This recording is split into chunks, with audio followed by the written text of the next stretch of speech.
पितृपक्ष की पौराणिक कथा के अनुसार जोगी और भोगी दो भाई थे। दोनों अलग अलग रहते थे। जोगी धनी था और भोगी निर्धन, लेकिन दोनों भाइयों में बड़ा प्रेम था। जोगी की पत्नी बहुत अभिमानी थी, किंतु भोगी की पत्नी बहुत सरल मन की थी।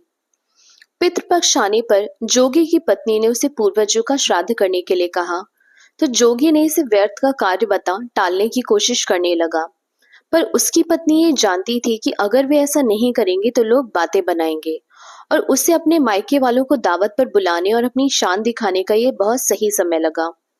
वह अपने पति से बोली कि आप शायद मेरी वजह से ऐसा कह रहे हैं, लेकिन मुझे इसमें कोई परेशानी नहीं होगी। मैं भोगी की पत्नी को बुला लूंगी, हम मिलकर सारा काम कर लेंगे। फिर उसने जोगी को अपने मायके न्योता देने के लिए भेज दिया। दूसरे दिन उसके बुलाने पर भोगी की पत्नी सुबह से आकर काम में जुट गई। उसने रसोई तैयार की, पकवान बनाए, फिर सभी काम खत्म कर अपने घर आ गई, क्योंकि उसे भी तो पितरों का श्राद्ध करना था। शीघ्र ही दोपहर हो गई। सारे पूर्वज धरती पर उतरे।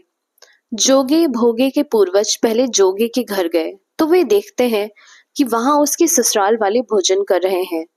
वे सब निराश होकर भोगे के घर गए। वहां पितरों के नाम पर मात्र अग्यारी दे दी गई थी। पितरों ने उसकी राख चाटी और भूखे ही नदी के तट पर पहुंचे। कुछ ही समय में सारे पितर एकत्रित हो गए और अपने अपने घरों के श्राद्धों की तारीफ करने लगे। जोगे भोगे के पितरों ने भी अपना किस्सा कह सुनाया। तब उनके मन में ये बात आई कि अगर भोगे इतना सक्षम होता तो शायद उन्हें भूखा ना रहना पड़ता, लेकिन भोगे के घर में तो 2 समय का भोजन भी नहीं था।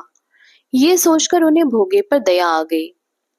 तभी वे सब नाच नाच कर गाने लगे, भोगे के घर धन हो जाए, भोगे के घर धन हो जाए।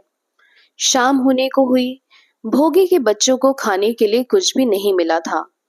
उन्होंने अपनी माँ से कहा, हमें भूख लगी है। उन्हें टालने के लिए भोगे की पत्नी ने कहा, आंगन में हौदी औंधी रखी है, उसे जाकर खोलो और जो भी मिले बांटकर खा लेना। बच्चे वहां पहुंचे तो उन्होंने देखा कि हौदी मोहरों से भरी पड़ी है। वे भागते हुए अपनी माँ के पास पहुंचे और सारी बात कह सुनाई। आंगन में आकर जब भोगे की पत्नी ने खुद देखा तो वह भी अचंभित रह गई।